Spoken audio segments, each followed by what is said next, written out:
I do a lot of D&D builds in D&D on YouTube. That's why this is on YouTube. This is a terrible intro. With the UA that came out a couple of weeks ago, I was looking at the Druid subclass as it's fascinating, the idea of being this titanic monster, and then it hit me. I can already build this in D&D with stuff I own on D&D because of one of the Grim Hollow subclasses, and I thought rather than keeping that to myself, I would share it with you and run the numbers to see how viable it was. Just a quick before we get into the video, I have a Discord. If you are watching this and you're like, hey, I like third-party stuff and talking about numbers, we're a normal bunch. You can join that. We're talking about stuff there. I also would like to shout out to the two members I have at the moment, Levo Probably and the Zombie Knees 6263. Thank you. You do not have to pay me to do this. I will do it anyway. It means a lot that you would spend money on me. Thank you. With that out of the way, let's get into some numbers and stuff. So we are going to go for lots of health, because if you're going to be doing this, you're probably going to be getting hit a lot. And I think having lots of health feeds into the fantasy of being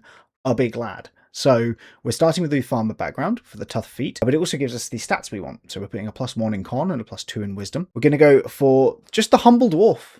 Nice and simple. They're like medium little guys, right? Technically they're medium, but I like to think of them as medium little. So them getting gargantuan and actually beyond gargantuan it tickles me. They also get extra health, which is very tasty, and resistance to poison, which is also quite tasty. These are the stats at the end of the build, but when you start off, you'll have an 8 in strength, a 14 in dex, a 16 in con, an 8 in intelligence, a 17 in wisdom, and a 10 in charisma. You can put the 10 wherever you want. You don't need to have a 14 index. I just like having it. Really, with this kind of build where your aim is to be fighting while transformed, you're better off putting your stats into your mental stats. But depending on the campaign you're in, you might not always have a wild shape available at low levels at the very least. So it can be handy to have some dex to be able to wear armor and not get hit lots. Although with our health total, it's not as much of an issue. Obviously, for our class, we're going Druid. The first 2 levels will blitz through. I've taken some spells here, as you can see, up until Conjure Minor Elementals. Look, I'm sorry, it's just really strong. We'll be using it, but I'm always going to be using the highest level spell slot for our transformations, which I'll get into. To begin with, I recommend taking supportive spells. They're always really good to have. Cure Wounds is fantastic. Healing Word is fantastic. Spiny Shield is one of my favorites. You might not know about this one. This allows you to, as a reaction, throw up a wall of force and spikes, which reduces the incoming damage by 2d4 per, and then an extra d4 if you upcast it. This deals that damage back to melee attackers, or for ranged attackers it gives you a +2 bonus to your AC, which is very fancy. Obviously these are only relevant when we're not wild shaped, at least unless we want to add spellcasting to our wild shapes, which I will get into. For the moment though, that is what I would choose. And then I've gone for Vampiric Claws. It is a fun spell, also from Grim Hollow, which allows us to sprout Wicked Claws. I assume wicked as in slightly evil, as opposed to wicked in a Bostonian accent, which I am not going to attempt to do on a YouTube video, at least not now. You do a d6 of damage, which is always nice, and you get to add your spellcasting ability modifier to both the attack and damage rolls, which means that you're doing 1d6 +3 damage, and you also get temp health equal to your spellcasting mod, which means you basically get to use this every single turn, and you get 3 temp health every turn. It makes you incredibly tanky. You're only doing 6.5 points of damage, but realistically it's not about the damage at level 1 for a druid. I don't know what it is about. Spike growth, that's not that until level 2. Spike growth is really the MVP. Anyway, level 2, we do get wild shape. And while the wild shapes we have here are not especially interesting, while they're not especially interesting, we do have access to the giant venomous snake here. This is not the best way to do this. Good gravy. The giant venomous snake is a 1/4 CR creature, which means we can transform into it. And it actually does decent damage. It has a d4 +4 as its general attack, has a reach of 10 feet, which is awesome, and it deals an extra d8 poison damage as well. So you're actually dealing an average of 11 damage here, even though this says 10. Technically, both the d4 and the d8 have a 0.5 attached to that average damage, which means that you're dealing an extra 1 on top of that. That's not what we're here for, though. We're here, obviously, for level 3, at which point we will be taking Grim Hollow's Circle of Mutation. This is, if you're familiar with the Moon Druid and not familiar with this one, the Moon Druid, but weird and wonderful and scary. You get access to the same things. You can turn it into creatures that are equal to a third of your druid level rounded down, so same progression. You don't get the same temp health that you get with the Moon Druid, which makes our health being large even more important. It lets you take the dash, disengage, and influence action as a bonus action, which is really good, actually. And it lets us deal an extra 2 damage when we hit a creature with a beast form's attack in wild shape. Along with that, and this is the key feature here, you get mutate shape, which allows you to, when you assume your wild shape, or as a bonus action while your wild shape is active, you can expend a spell slot to gain mutation points equal to the level of the spell. These last until they are spent, which you should spend immediately, until you gain other mutation points, so you can't just keep stacking these, although that would be incredibly good fun. Or they last until you leave the form. Once spent, they basically twist your wild-shaped form into a slightly different form, and they give you different bonuses. So you get a lot of things you're probably not going to take. So it's Creature of Dark Vision. Creature of the Sky lets you gain a flying speed or boost your flying speed, which is nice. Disquieting Voice lets you talk with other beasts. Echolocation gives you blind sight, which is fantastic. Enlarge is where we're going to be putting most of our points. It costs 2 mutation points, so we have to use a second level spell, which, oh, would you look at that? We have second level spell slots at level 3. Basically, your size goes up by 1 category, as if you were infected by the Enlarge spell, which adds a d4 to your damage, among a few other things. However, if you want to spend an extra 2 points, your size actually goes up by another 1, and you gain the benefits of the spell again. So you can deal 2d4 extra damage if you have 4 points to spend on this, and you can go from medium to huge, or small to large, or huge to gargantuan plus, which is the subscription-based service Gargantuan offers if you're feeling fancy. Basically, lets us get real big, which is great. You also get manipulate objects, you get multi-attack. We're going to be going with creatures that have multi-attack anyway.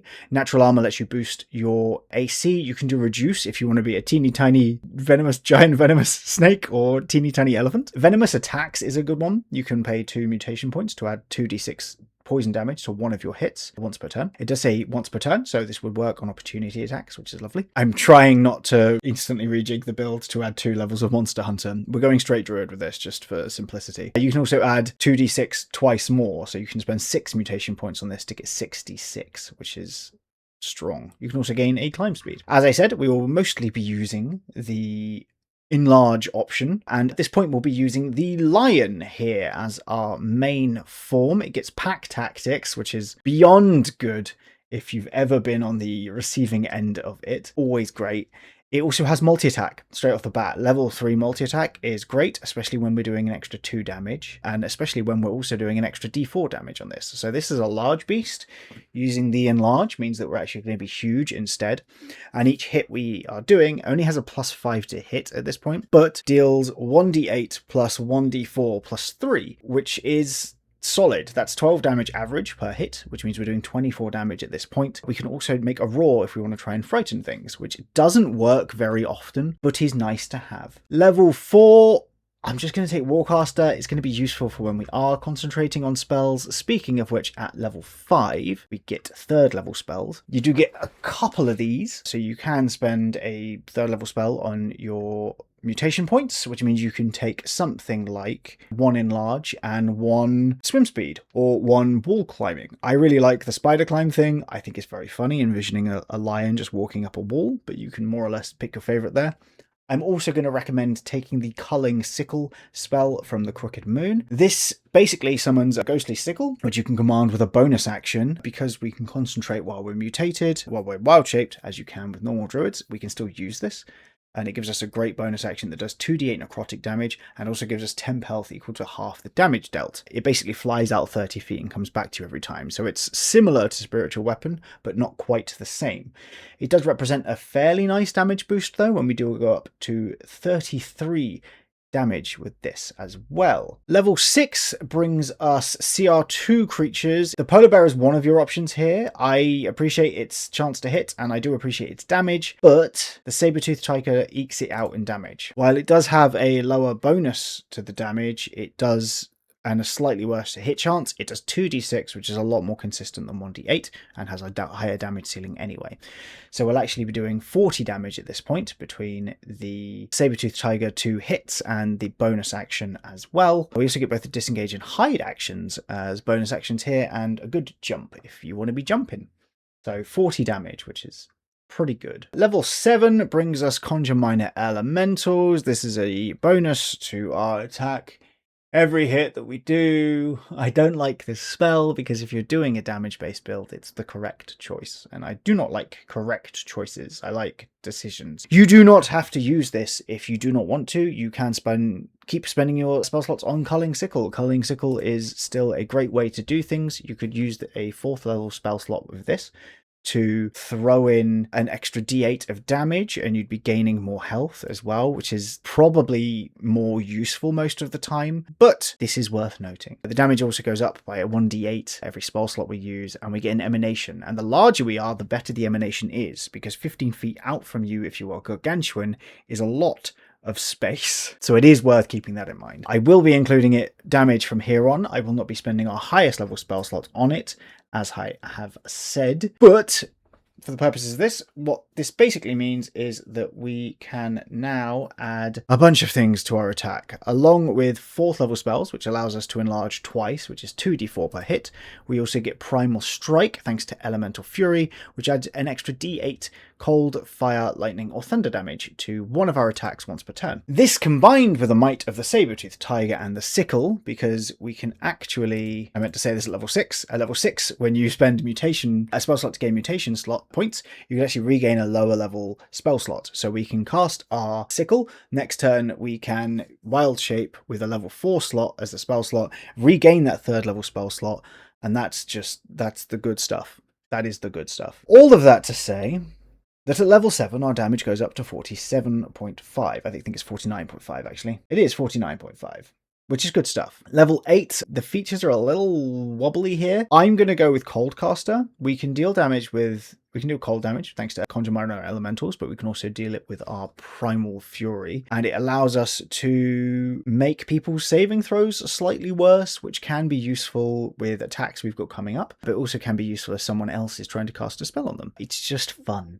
basically. This does mean that because we have 2 4th level slots now, we can add Conjure Minor Elementals into our damage, which does see a tasty damage boost up to 56.5. It would be more, except we're no longer using our bonus action to do the Sickle, which is a loss of temp health and a little bit of damage, but we're better off overall. There are lots of arguments for multi-classing druids with monks, mostly so that you get bonus action attack. I don't disagree with that at all, but I don't like it from a flavor perspective, so I'm not doing it. At level 9, we get to see our 3 creatures, which means we get the Mighty Giant Scorpion, which is a large creature, and because we are enlarging twice with our 5 mutation points, and then getting wall crawling too, or swim speed too, swimming scorpion is terrifying concept. We won't be large, we will be gargantuan already at level, well, I mean, we've been gargantuan for a while at this point, since level 7, so you've been a big lad for a bit. You also have a 60-foot blind sight, which is fantastic. And you get 3 attacks, which don't have a great chance to hit, but do have 3 attacks. You can also, theoretically, if you hit a creature, they become grappled, which is great. If you use the cold damage, you can also make it harder for them to escape the grapple by subtracting the d4. And you can then use your sting attack to deal some piercing damage and some poison damage. It's a lot of damage, and it means that our DPR here jumps up to 79.5. Level 10, it gives us endless evolution. This gives us some more options for our mutation points. You can get Tremor Sense, you can get resistance to damage, you can get the ability to cast spells or give disadvantage on your spells. You can get extra health every time, but that costs 5, and you can get resistance to bludgeoning, piercing, and slashing. The one I'm using for the damage here is going to be Eldritch Assault, but every 2 mutation points we put in, up to 3 times, so up to 6 points, we get a +1 to our attack and damage rolls, which is phenomenal. Along with those extra things, we also get extra mutation points now equal to our wisdom modifier whenever we gain them. This means that instead of gaining 5 mutation points, which are tricky to spend, we are currently getting 9 mutation points. So we can spend 4 on double enlarge, 4 on double Eldritch Assault, and 1 on whatever you want, basically. So we're adding +4 to our damage, +2 to our attack roll, so +7's not too bad at this point, and then lots of extra dice too. So we're doing 99 damage at this point, which is fantastic. Level 11 sees us go up to another mutation point, so we can add another Eldritch Assault, which deals an extra damage per hit, which means we go up to 102 damage. Level 12, lots happens at level 12. First of all, you take Forest Sage, because Forest Sage gives you 2 wizard spells of your choice. I've taken the first 2. I would recommend actually thinking about that slightly more. Bigby's Hand is a really good one for druids in wild shape because it takes your bonus action to use, and that's basically what you want to be thinking about. What can I do with my bonus action? Is a question we should all be asking ourselves multiple times a day. It also gives us CR4 creatures. There are arguments at this point for sticking with Scorpion because you get the 3 attacks. However, I do think you should switch to Elephant at this point. The Elephant has a +8 to hit naturally, can knock enemies prone if you've moved up to 20 feet towards them before the attack, deals slightly more damage per hit standard, and has a bonus action trample attack if you're not doing the Bigby's Hand thing, which has a DC save, which means that we can benefit then from our Cold Caster feat to make it harder for them to save. We also get more evolution points, so you can spend that on whatever you want, basically, as long as it costs 1. The damage difference between the Scorpion with its 3 attacks here is 102 for the Scorpion, or 98.5 for the Elephant. You are going to be Gargantuan plus the Elephant, which is more fitting for me personally, and it's just better to hit things than it is to not hit things, so I do think it's the better choice. We will be sticking with it for a while. Level 13, we get level 6 spell slots. We can now spend this on 4 points on Double Enlarge, 6 points on Triple Eldritch Assault, and 2 points on the Venomous Strike, so we can add an extra 2d6 to our damage. This will take our damage up to 114.5. At level 14, we get Apex Predator. This allows us to deal an extra 2d10 force damage once per turn, and also means we can mutate beasts that we touch, which theoretically means if you have a beast companion, you can mutate that, or if someone else does as well, which is super cool. So, huge fan of that at level 14. It's a great feature, it really is. Brings our damage up to 125.5 with the various changes in Conjure Minor Elementals and everything else. My cat's cleaning himself next to me. Thanks, cat. Level 15 sees us get improved Elemental Fury, which gives us better cantrip range and also an extra D8 again on our hits, as well as new creatures. There will be some people that will go for the Giant Crocodile at this level, and I think that's reasonable. But I like dinosaurs, so I'm going with the Triceratops, which is still going to be Gargantuan plus. It loses the bonus action, which is a shame, but it does do more damage per hit. It has a +9 to hit, which for us is a +12. It has 2d12 +6 per hit, and also deals extra damage if you've moved towards the target, as well as knocking them prone. And that +6 isn't a +6 for us, it's a +11 for us, which is a lot of damage. It's also, at this point, that we are rolling at least one of every damage dice type for our attack. We're doing, on our basic attack, stay with me here, 2d12 plus 2d8 plus 2d4 plus 1d8 plus 5d8 plus 2d6 plus 2d10 plus 11 damage, which is 83 damage on your first attack. You then have advantage on your second attack because they should be prone, and that will do 51.5 damage average, which brings us up to 134.5, which is absolutely gorgeous, and I love it. Level 16, you take a boon. I would recommend Resilient Constitution. You get to boost your Constitution up to 17 at that point, and also get advantage on your proficiency, with your saving throws, which is never a bad thing. Level 17, we get 9th level spells, which lets us stack on another 2d6 with an extra dose of Venomous, which takes us up to 150.5, as we're also now using Conjure Minor Elementals at 8th level. Our damage doesn't change from here out, but at level 18 we get the ability to change into a Mammoth if you want. I like the Mammoth, but it does less damage. So while the Mammoth is good, and it gets the bonus action back again, which is solid, I much prefer the Triceratops personally. You choose whichever one you prefer. Or some other thing. You could at this point be a massive fly if you want to, and you'd still be doing fairly solid damage. So we've got a lot of riders, right? But yes, level 19, we get an epic boon. Fluid forms would let you lean into the shapeshifting thing, but we can't use mutation points on fluid forms, so it's not actually as good for us. I would recommend maybe the boon of bountiful health. This ups the amount of temp health we get when we get temp health. If you're still using the culling sickle version of this build, you'd be getting a lot of temp health at this point. So that's worth considering, I think. And then level 20, you get Arc Druid. So you always get wild shapes back. So you can do this just constantly, all day, forever, which means that you're doing 150.5 damage forever, basically, which is preposterously strong. We can also still cast spells when we're in wild shape now, which gives us a lot more general versatility, and we're an over gargantuan sized giant triceratops with dripping with poison and all sorts of other stuff. So I think this fits the concept of the Titan Druid quite well. You do miss out on some of the cool breath attacks and stuff, but if you choose the right wizard spells, or you just choose to take the spell casting earlier, because you can with mutation points, you can still mimic that by just spending spells and casting spells. Elemental Exhalation, Dragon's Breath, countless other things allow you to do so much more with this build. Even just Spiny Shield, right? You can flavor as something attacks you and you shoot out porcupine quills. So I think if you want to play the Titan Druid, you can. Here, with this build. This is the least the damage numbers I've run and stuff is the least versatile version of what you could be doing with this subclass. You can do more interesting things than this. I just want to bring your attention to it. And now that your attention has been brought to it, I'd like to say goodbye.